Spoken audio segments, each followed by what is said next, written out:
प्रभु जान को ही उसके गाँव, धोती फटी सिलटी दुपटी, हर पाए उपाय की नहीं तावा,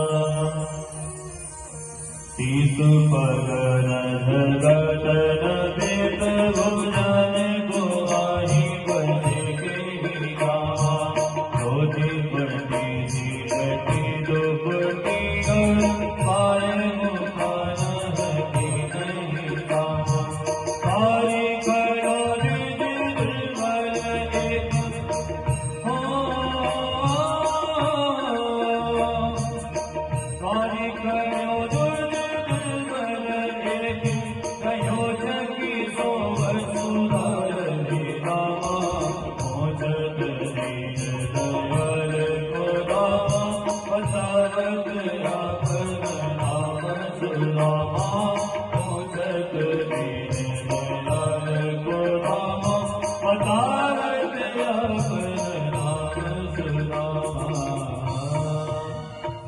सुदामा जी का नाम सुना, भगवान सिंहासन से कूद पड़े, पीताम्बर नीचे गिरा, पादुका पहनना बोले मेरा मित्र आया, मेरा मित्र आया, सुदामा सुदामा कहते हुए भगवान भागे।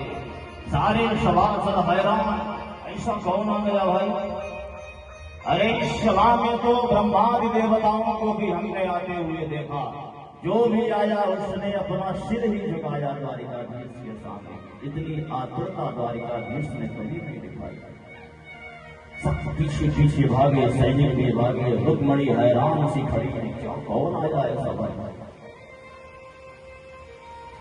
द्वार की तरफ भागे जा रहे हैं, उधर सुदामा जी खड़े खड़े तरह तरह के विचार उत्पन्न हो रहे हैं, मन में संकल्प विकल्प कर रहे हैं। याद होगा कि नहीं बचपन में कुछ दिन को साथ था, नाम भी स्मरण होगा कि नहीं? वो तो द्वारिकाधीश हो गया, क्या याद होगा उसे? विचार कर ही रहे थे कि भगवान सुदामा जी के निकट पहुंच गए और सुदामा सुदामा कहते हुए सुदामा जी को अपने हृदय से लगा लिया। बोल दीन बंधु भगवान की प्रेम की अधिकता के कारण दोनों के अश्रुबिंद टपक रहे हैं। भगवान सुदामा का हाथ पकड़ कर लेके चले वहां से सभा में पहुंचे। जब सभासदों की दृष्टि सुदामा पर पड़ी, देखकर सब हैरान, यही वो विभूति है जिसके लिए द्वारिकाधीश बने आतुर हुए। राम राम, पैर में पादुका नहीं, सिर में पगड़ी नहीं, एक फटी पुरानी धोती से अपने शरीर को ढक रखा। कौन है ये आखिर? कोई कुछ समझ पाता? भगवान ने सुदामा का हाथ पकड़ा, ले जाकर के अपने सर्वोच्च सिंहासन पर बैठा दिया। स्वयं नीचे बैठ गए सुदामा जी के चरणों के पास और अपने पीताम्बर से सुदामा जी के चरणों की धूल को झाड़ने लगे। रुक्मणी देख कर हैरान, विचार कर रहे कौन है? किम मनेन कृतं पुण्यम अवधूतेन भिक्षुणा श्रेयाहीनेन लोकेस्मिन् गर्हिता भवेत्।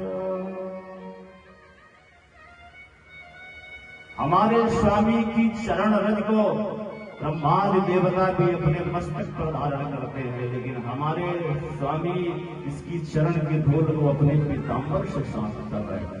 भले ये कैसा भी हो, कितना भी दरिद्र हो, कैसा भी दिख रहा हो, लेकिन इससे बड़ा ऐश्वर्यवान संसार में दूसरा कोई नहीं है। कौन आखिर में ये? भगवान रुक्मणी के भावों को समझ गए, आदेश दिया रुक्मणी पानी लेकर आओ। रुक्मणी हैरान, भागी पानी लेने के लिए और विचार कर रहे हैं। जीवन में पहली बार ऐसा मौका आया, द्वारिकाधीश ने मुझे कुछ आदेश दिया।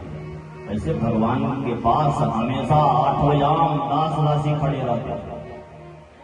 भगवान आदेश दे, उस कार्य को कोई करे, अपना सौभाग्य समझता था कि आज हमें द्वारिकाधीश की सेवा करने का शुभ अवसर प्राप्त हुआ, लेकिन आज भगवान ने किसी दास दासी को आदेश नहीं दिया। द्वारिका की पट्ट महर्षि रुक्मणी से कह रहे हैं, रुक्मणी पानी लेकर आओ। और रुक्मणी भी भागी तुरंत समझ गई ये कोई महान विभूति है, द्वारिकाधीश इसकी सेवा अपने हाथों से करना चाहते हैं, किसी दास दासी के द्वारा नहीं करवाना चाहता। इधर भगवान ने जब सुदामा जी के चरणों को पकड़ा, तलवों में हाथ गया, सुदामा जी चौंक पड़े। भगवान ने जब सुदामा जी के तलवों में दृष्टि डाली, नंगे पांव चलने के कारण फफोले पड़ गए, कई कांटे चुभे हुए थे पैर, कई फफोले फूट गए थे, धूल मिट्टी के कण उसमें घुस गए। कंटक विद्ध सुदामा के चरणों को जो भगवान ने देखा, रुक्मणी पानी लेकर आती, इससे पहले भगवान के नेत्रों से ऐसी गंगा जमुना की धार निकली, भगवान ने सुदामा के चरणों को धुल दिया।